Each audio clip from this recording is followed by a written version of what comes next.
Hello, I'm Austin Heyman. Welcome to Seniors Today, a monthly program produced by the Commission on Aging and devoted entirely to issues and interests of Montgomery County seniors. This month we'll learn about a state program that provides help and information about Medicare. And we'll meet the founder and publisher of the largest free monthly newspaper specifically for seniors. But first, sooner or later, we all face the possibility of being a caregiver for a family member. It can be the most rewarding and the most challenging experience we encounter. And joining us to tell us what sort of resources the county is providing for caregivers is Lily Fisher, the facilitator of the Caregiver Support Program for Montgomery County's Department of Health and Human Services. Well, welcome to Seniors Today. Thank you, Austin.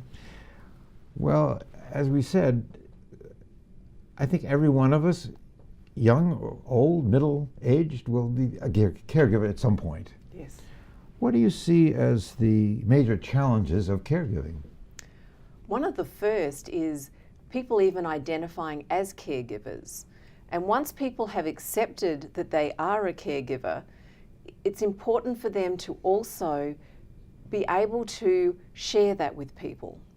Not necessarily all of the gory details, but actually own up to the fact that they are caregiving. So it means that they can get support from other family members, their congregations, and they can be in a better position to reach out for resources into the community.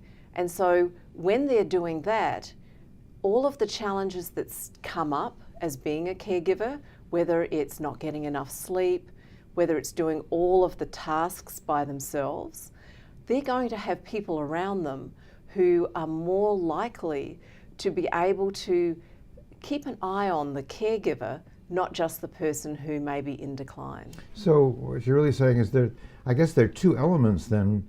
There's the personal emotional element, and then there's the information that one needs, the details of who can do what to help. You've said it really well, that there's one thing about putting resources into people's lives, but if the person themselves is getting overwhelmed, is isolating themselves, maybe not even keeping up with their own health, that can become even a bigger barrier. And we often see that the caregiver's health can diminish almost as quick, if not quicker, than the person who they're caring for. So then what kind of county and community support is available? The county is rich with supporters, and through Montgomery County itself, our Aging and Disability Services Helpline, we can speak with caregivers and connect them with whether it's in-home help, support with day programs, maybe connecting the caregiver themselves with a support group or other education services. You mentioned a helpline. What is the number there? So that is 240-777-300. I'll just repeat that, 240-777-3000. So among the resources that exist in the county, I know that there's some really important organizations that provide those resources. You want to tell us a little bit about them? Definitely. Respite Montgomery provides, through a county grant, services that are available for in-home family caregivers to have some time where a trained aide will come into the house and look after their loved one whilst they go and have a medical appointment, maybe run errands. And that is a valuable program, so caregivers can actually keep up with their life knowing that their loved one is safe and secure in the home. Another one is Holy Cross Caregiver Resource Centre. That program is run through Holy Cross. It has an amazing array of education, support groups both over the phone and in person. And its resource centre also has a whole lot of materials where caregivers can actually learn about both the disease that maybe their loved one is suffering, but more importantly, some tips how to actually make it through every day. I went online recently. The Holy Cross Hospital Support Center is really impressive. Yeah, I mean, it's they really really impressive. So, how did they find? Can they find them through you or? Probably the best way is to go to the county's website, and on our senior page, we have links to all of the resources that are available for family caregivers, and that includes a latest interview with Holy Cross Hospital and a direct link with their phone number. I saw that. It's terrific. Yeah, really good. So the county website would be Yes. Montgomery County and Yeah, so Montgomery County .md, actually I think I got that wrong, Montgomery County MD.gov, and then if the person searches seniors, that will take them to the Caregiver Support website. And there's a third organization I think that's really important, Alzheimer's. Yeah. Sadly, Alzheimer's is one of the most prevalent diseases in America, particularly affecting older adults. And the Alzheimer's Association provides support groups throughout the county, oftentimes in other languages, all times of the day. They also have in-person education sessions, so people can come and learn really what the progress of the disease is going to look like. They do some low-cost and no-cost care management. And lastly, they have a 24/7 helpline. So folk can call in at any time of the day if they have confusion, needs, or really wanting advice. Well, that's terrific.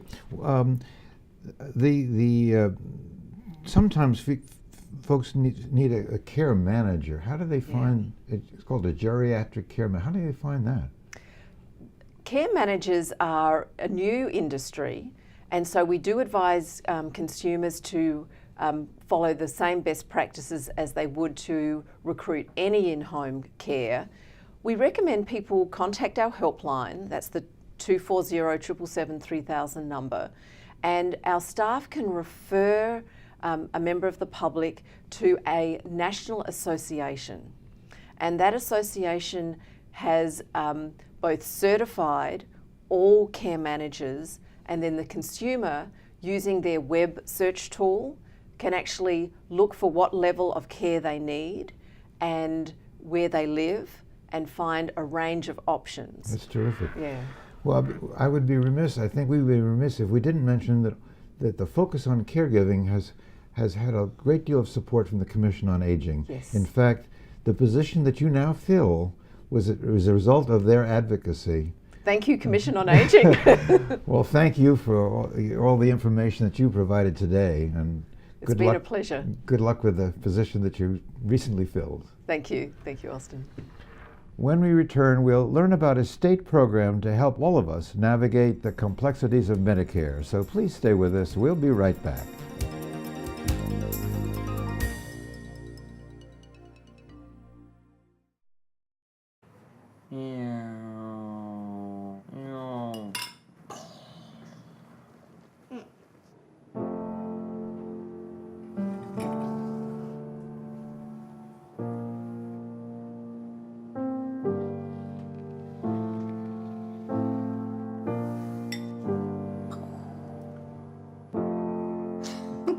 Visit aarp.org/caregiving for information on how to provide even better care for the person who wants to care of you.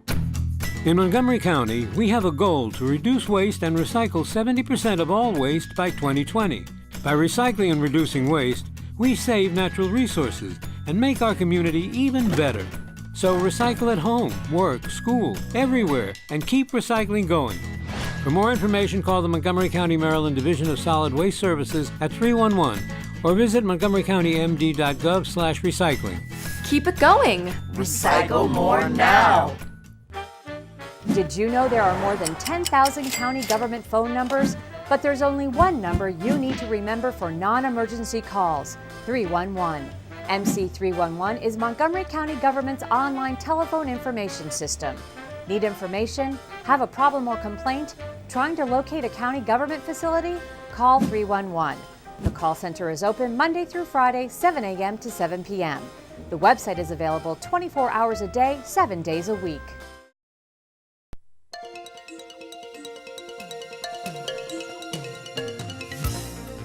Welcome back to Seniors Today. The State Health Insurance Assistance Program, SHIP, provides help and information about Medicare, supplements to Medicare, and other managed care plans. And joining me to tell us more is Rafael Espinoza, the Montgomery County Director of the Maryland State Health Insurance Program, known as SHIP. Well, welcome to Seniors Today. Thank you, Austin. So tell us, what is the SHIP program? Well, the SHIP program is a state Montgomery County founded program that, as you will explain, help our residents to understand what is Medicare all about. We provide education, we provide guidance, and we also assist in any Medicare issues that our residents face today. So this is the enrollment time, isn't this the time when can change? In fact, the open enrollment period starts in October 15 and ends in December 7. What you can do in that open enrollment period is that you can change your prescription drugs plans. You can also enroll in prescription drug plans. You can change your Medicare Advantage. You can, if you decided to disenroll and enroll in a new plan based on you are not satisfied with the services provided, you can do that in this time period. So what are the kinds of issues that come up that people deal with that you help people with? One of the most common issues that we face is the Medicare plan, which is also known as Medicare supplements. It's a very complex program that people still have some issues in understanding how it works. The Medicare plan is based in about 7 or 8 plans assigned by letters from A to N. Each letter has some sort of coverage that Medicare Part A and Part B have or does not cover. So it's a supplement to take care of whatever is coming out of your packet. The Medicare plan will help you cover those. So the kinds of issues, I guess, are the extent of the coverage. What drugs? For example, on drug prescriptions and so on. What do people cover? And I guess different plans have different benefits. Correct. In order to be in the Medicare plan, you have to keep your original Medicare Part A and Part B coverage. Medicare plan as a supplement doesn't provide prescription drugs. For that, you have to actually buy your own prescription drugs, through insurances that provide these services. So if somebody wants some help on this, how does your office help them?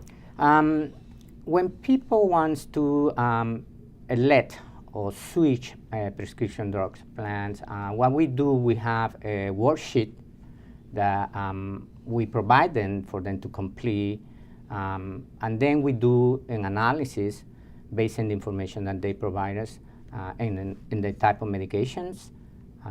Once we put this information in the plan finder in the Medicare.gov site, it will bring us a number of insurances with different premiums and deductibles that we can recommend and have them, these beneficiaries, actually switch for a better plan.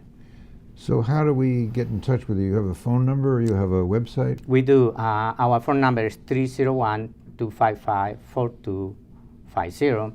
And our website is www.medicareabcd.org. So if I call you, you're going to send me a form? Is that the idea? Yes. To complete, and then I would send it back? Is it? That's correct. If you actually call us and request a form, what we're going to do, we're going to send you the form immediately. You complete it. You put all your information in there. You send it back to us. We submit that information into the site. we get all the information back in terms of insurances and coverage, and we made our recommendation based on that information. And might you have a conversation on the phone with somebody, or not necessarily? Not necessarily. We cannot go and do Too many people. Yes, and then the analysis is a little bit complex and takes time. So having somebody on the phone over while we're doing this, it will not be very recommendable. Right. But also, they can go to our site and they can download the worksheet from our site. From that the will web, be, yeah. It will be a little bit faster than just waiting for us to mail it. So you have obviously some volunteers who are helping you with this. I guess you could always use more volunteers. If somebody was interested in doing this, they could just call you. And Yes, they can call us, and they are interested in helping us out as volunteers. Please do so, and you know, they can call us. The numbers there, and we will be more than happy to have them. While this is the annual enrollment period, or the time for changing plans, I mean, there are issues that come up all year, I guess, that people can get in touch with you all year. Year around, you know, our number is always there. They can call us for any issues, not necessarily for prescription drugs, for any other Medicare issues. You have issues with billing, claiming, you know, or doctor services, you can contact us definitely, and we will guide you through what is need to be done.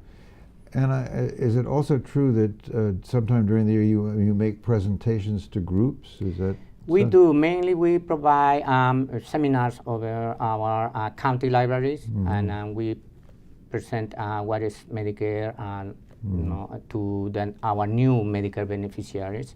Mainly is for them, but also so somebody turning 65. Yeah. correct. For Well, people I heard there's about 10,000 It's about 10,000 per month. per month. That's so you got. Of course, they're not happily not all in Montgomery County, or they're pretty busy. It's not really 10,000 per month. It's about you know, 900 right. between 1,000 per month. To be honest, it's not 10,000, but over the year can reach 12 and even 15,000. You know. Well, thank you so much for coming in. You're a wonderful resource. Thank you for having me here. When we return, we will have a conversation with the publisher of the Beacon newspapers, so please stay with us. We'll be right back.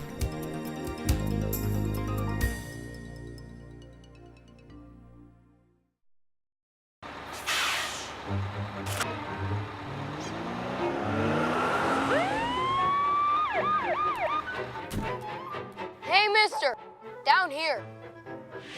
You illegally passed the stop school bus.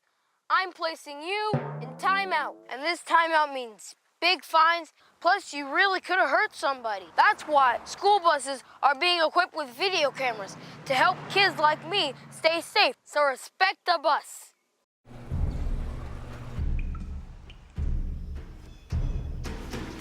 The pain will not control us. It will never break us, define us, or keep us still. Because arthritis can't beat us if we beat it first. In the fight against arthritis, you need a weapon. What's yours? Visit the Arthritis Foundation at fightarthritispain.org.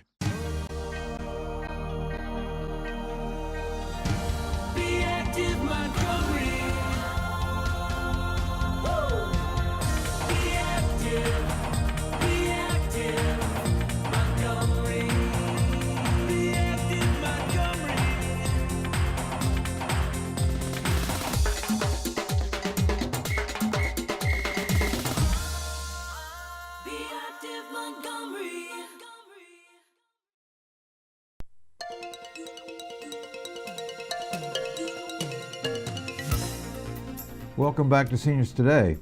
The Beacon Newspapers is a family-owned business dedicated to providing useful information of interest to people 50 and over and their families. And I'm pleased to have joining me the publisher himself, Stuart Rosenthal. Well, welcome back to Seniors Today. Thank you, Austin. You wear another hat besides publishing the newspaper. You're co-chair of the Age-Friendly Work Group on Communications and Outreach. That's right. And that has a role in the county. I've always heard the word I didn't know about this event. Right. And your work group is trying to address that, or has addressed. Tell us a little bit about that. Well, of course, the county is really very age-friendly and has been for a number of years. The county executive has senior sub-cabinet and had senior summits and was always addressing these issues. But it wasn't until we joined the World Health Organization age-friendly certification process that we started with these committees that are really trying to make things age-friendly. And the idea is, as government takes steps to make things better for people to get older in the county, we need to get the word out to folks and make sure they understand and know what's being available, because there's so many programs that we do have. So among other things, the website has been very nicely revamped. I don't know if people have been recently to it, but montgomerycountymd.gov/senior takes them right to the senior site. And there are a number of buttons of various topics, very clearly laid out: employment, caregiving, healthcare, transportation, housing. And then you click on that button and it takes you to a very important page of information with lots of links. If you're used to using the computer and you don't mind clicking around to links and things, it's all right at your fingertips. Good. Not everybody is that way, however. So a lot of the things that you can get from that website, like brochures and pamphlets and things, you can also order from the county using the information hotline. And some of them are in the libraries, but that's true. Very widely available there too. And as I think you mentioned to me before, you wanted me to talk about the fact that the Beacon itself has now a full page every month from the county. That's right. That's new this past year. That's right. That's right. So each month is a different topic. That's right. There's a very attractive ad here I can show for people. And every month is a different topic, and it's a kind of information that you would find on the website, but here it is in print. And in addition, instead of having links, you have phone numbers and email addresses and names and things, so you can really pursue that further and get more information. Now, for a number of years, you also have published the Senior Resource Guide, which has all kinds of connections to organizations and very helpful. That's right. This is a glossy telephone directory that we do in partnership with the county. We've done it for more than 10 years now. And it's an A to Z directory. It's almost every possible topic, both government and also private sector. So people can really find what they're looking for in that.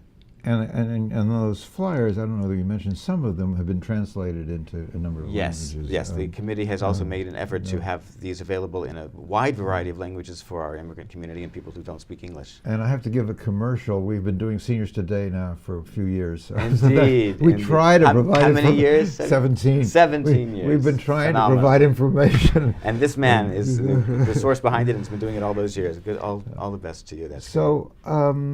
I read recently in your recent issue that you got a new initiative in the Beacon. Tell I think it's called Celebration of the Arts. You've got it. That's correct. What is that all about? Well, actually, a reader came to us with a suggestion. She said that her mother, at the age of 90, took up a painting class for the first time and realized that she had a real flair for it. So then she took a sculpture class, and then she took photography, and she just blossomed the last 10 years of her life. She lived to the age of 100 and produced all kinds of wonderful things. So she said, that's probably true of a lot of your readers. And I said, I know it's absolutely true.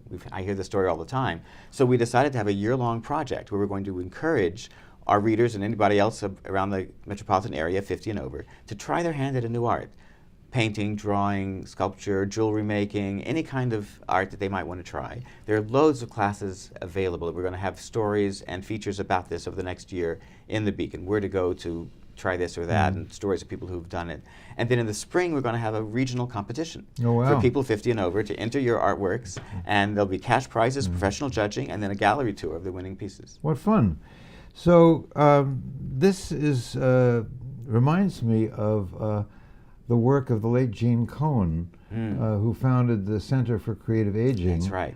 In fact, I had the privilege of interviewing him twice. He wrote 2 books that were wonderful, because he talked about creativity sure doesn't die as you age. In fact, on the contrary, right? Just the opposite. Right, right. And people want to have self-expression, means of expressing themselves as they get older and trying new things.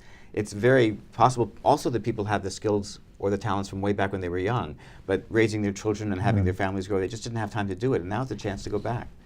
So, I mean, this is not part of your competition this year, but you revealed a little bit that you are a budding piano player. That's right. I played piano all through high school. All through school, actually, until I was about 18. And then let it go, like I just said about other people doing it. And I've just gone back to it recently, and it's been a lot of fun playing the piano every day. And actually, I'm working up for a recital, to be honest. So. Are you? Wow. Well, actually, something we started 18 years ago was the Vital Living Initiative. It's consistent with what you're talking about, because I think many of us felt that that there were things that were not being emphasized so much in the community, lifelong learning, opportunities for continued employment, even though you might be 65 or 70. The creative arts, of course. Absolutely. And recreation. I mean, Yes. all of those things. Staying healthy and well. You know, we're all living longer and we're living better, and it's because of this attention to these things. So, well, that's exciting.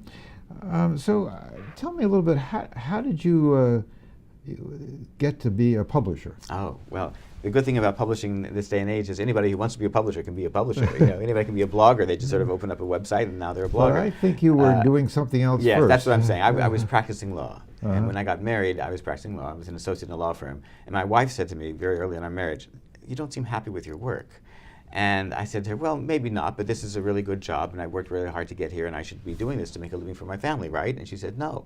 If you don't like it, if it's not making you want to get up in the morning and go to work, you should not be doing it. You should be finding something that makes you excited to do it." And I said, "Well, I'm jealous of what you do," I said to my wife, because she was a journalist, and that had been my hobby all through school, basically.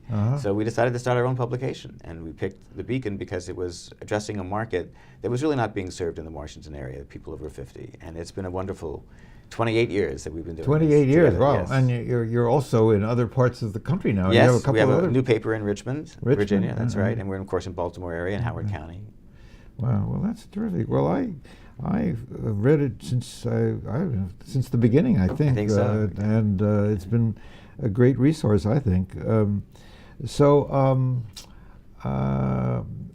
I'd be interested to see how this initiative on the arts, because in fact, the Vital Living Initiative had a member of its committee, one time only, we had an arts kind of festival at the Viz Arts.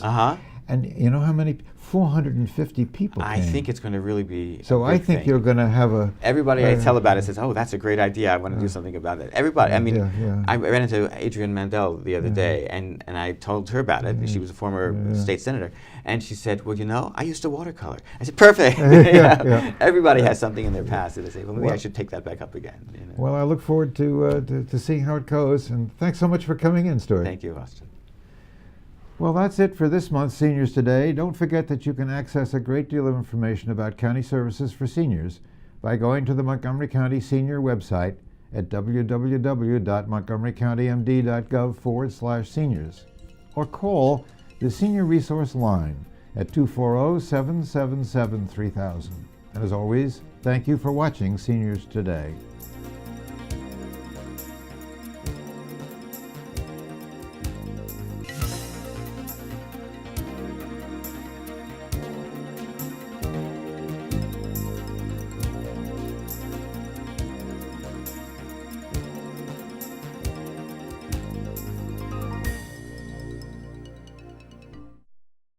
Introducing Ride On Extra, coming to Route 355, fall of 2017. The bus with less stop and more go. Regular Ride On service has 80 stops between Lake Forest Transit Center and the Medical Center Metro Station. Ride On Extra has 85% fewer stops. Plus, Ride On Extra is all about the extras. Free Wi-Fi, USB charging ports, real-time info displays, and runs every 10 minutes. It's Ride On Extra. Less stop, more go. Here's your chance to save money and help the environment. Bring your reusable bag when you shop and you'll save 5 cents for every store bag you don't need. Retailers in Montgomery County charge 5 cents for the plastic or paper bags they provide. Why? Because plastic bags are the biggest single source of stream and waterway litter, causing pollution and flooding. And every year, Montgomery County spends $3 million on cleanup. So do yourself and the environment a favor. Bring your reusable bag when you shop, you'll fight litter and keep the change. So, I'm kind of new here, but I've noticed a trend. My human does this funny thing where she goes around and gets all my toys, and then she hides them in that basket by the door. You know, but it's always the same basket, and it's always in the same place. And then she acts so surprised when I find them, but, you know, she's putting them in the same basket. Again. It's like, hello? That's where you put it last time. You were the worst at hide and go seek.